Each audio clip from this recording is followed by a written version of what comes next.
The most disturbing aspect of this case isn't just that two young women were brutally stabbed to death on Halloween night.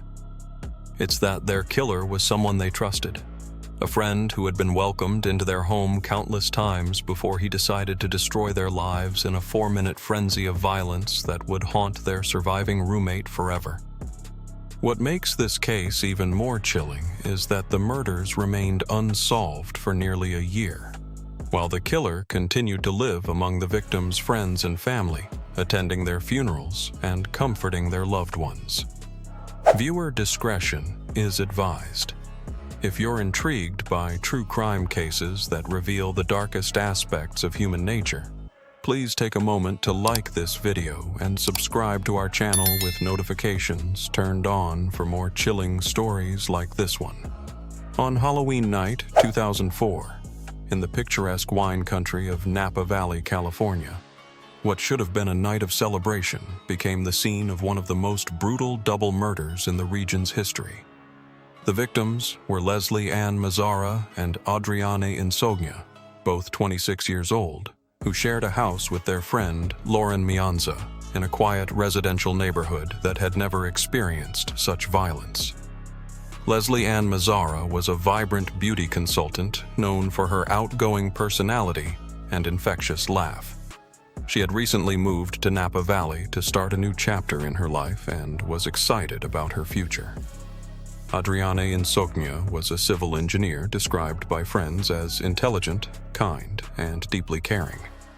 She had a close relationship with her family and was particularly devoted to her younger sister. Both women were living their lives to the fullest, unaware that their time was about to be cut tragically short. The third roommate, Lauren Mianza, was a 26-year-old who worked in the wine industry and had been friends with both Leslie and Adriane since college. The three women shared the house on Dorset Street as a way to save money and enjoy each other's company.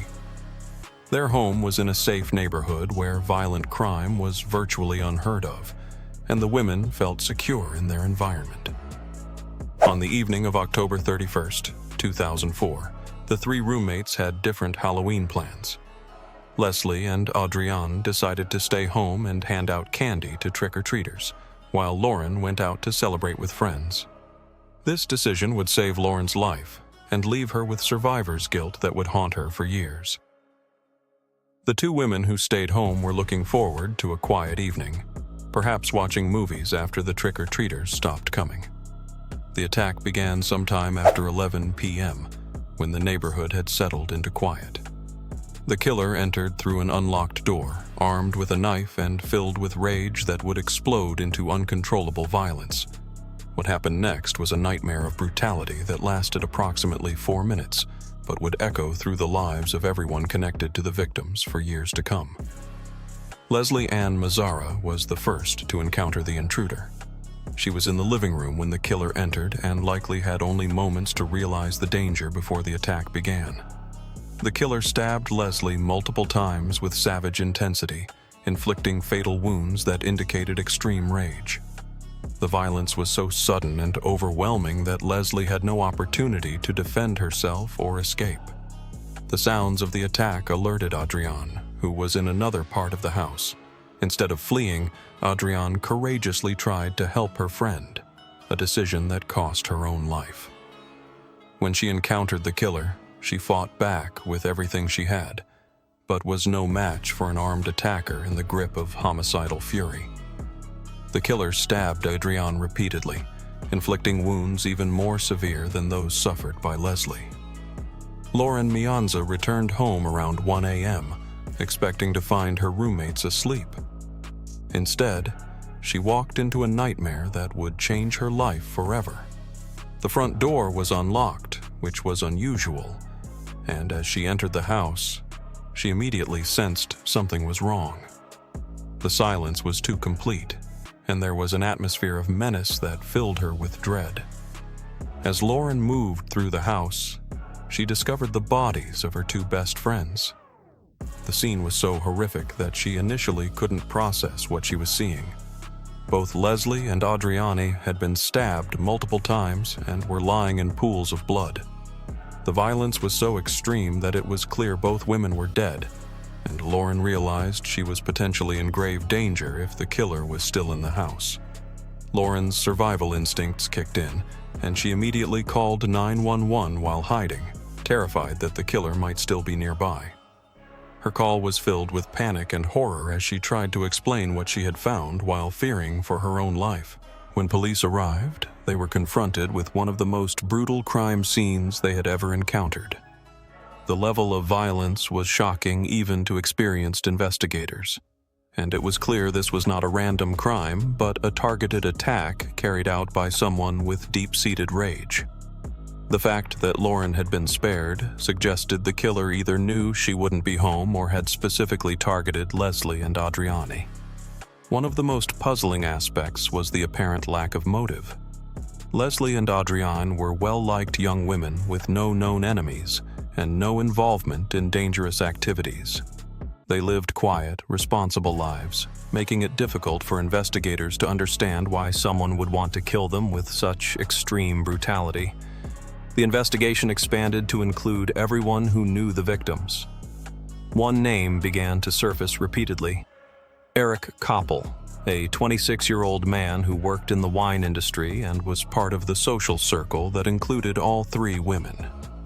Eric was married to Lily Prudhomme, a close friend of the victims, and through his wife had become acquainted with Leslie, Adriane, and Lauren. On the surface, Eric appeared to be a normal, well-adjusted young man who was happily married and had no apparent reason to harm anyone. However, as investigators dug deeper, disturbing patterns began to emerge. In the days following the murders, Eric had been among those who comforted the victims' families and friends. He attended both funerals and was seen crying and expressing grief, behavior that initially made him seem like just another devastated friend.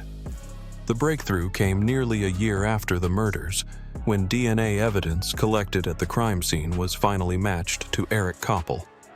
The DNA was found on a cigarette butt discarded near the victim's house, and when run through the database, it came back as a match to Eric. This discovery shocked everyone who knew him, including his wife, who had no idea her husband was capable of such violence.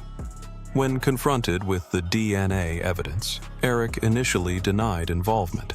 However, as evidence mounted, he eventually confessed to killing Leslie Ann Mazzara and Adriana Insogna. His confession revealed a disturbing picture of a man who had been harboring violent fantasies and had finally acted on them with devastating consequences. According to Eric's confession, he had been drinking heavily on Halloween night and decided to break into the house on Dorset Street. He claimed he hadn't intended to kill anyone, but had been overcome by rage when he encountered Leslie and then Adriane. However, the extreme nature of the violence and the fact that he brought a knife suggested the attack was premeditated rather than spontaneous. The motive remained unclear even after Eric's confession. He was unable or unwilling to provide a coherent explanation for why he had targeted Leslie and Adriane specifically. Some investigators theorized he may have been obsessed with one or both women, while others suggested he may have been experiencing a psychotic break. The lack of clear motive made the case even more disturbing. Eric Koppel was charged with 2 counts of first-degree murder and eventually pleaded guilty to avoid the death penalty. He was sentenced to life in prison without parole, ensuring he would never again be free to harm innocent people. The guilty plea spared the victims' families the trauma of a lengthy trial but meant many questions about the case would never be fully answered. The impact extended far beyond the immediate victims.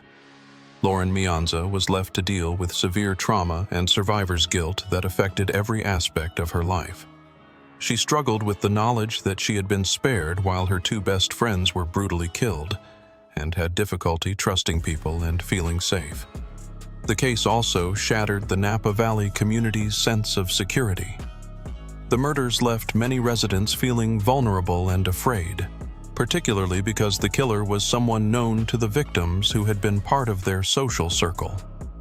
Today, more than 2 decades after the Napa Halloween murders, the case continues to serve as a reminder of how quickly and unexpectedly violence can shatter innocent lives. Leslie Ann Mazzara and Adriane Insogna were young women with bright futures who were killed by someone they considered a friend.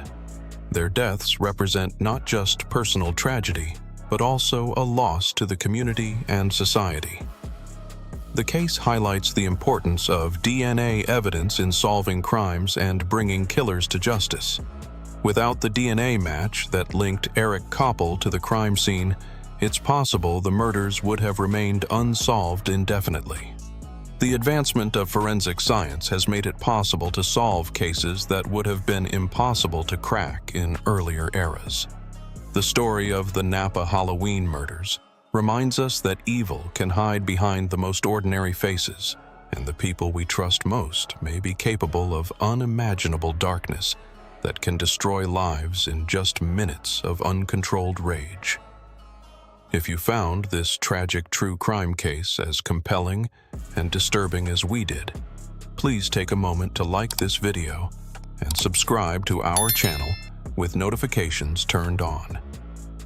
We examine the most shocking criminal cases and explore the psychological and social factors that contribute to such devastating violence.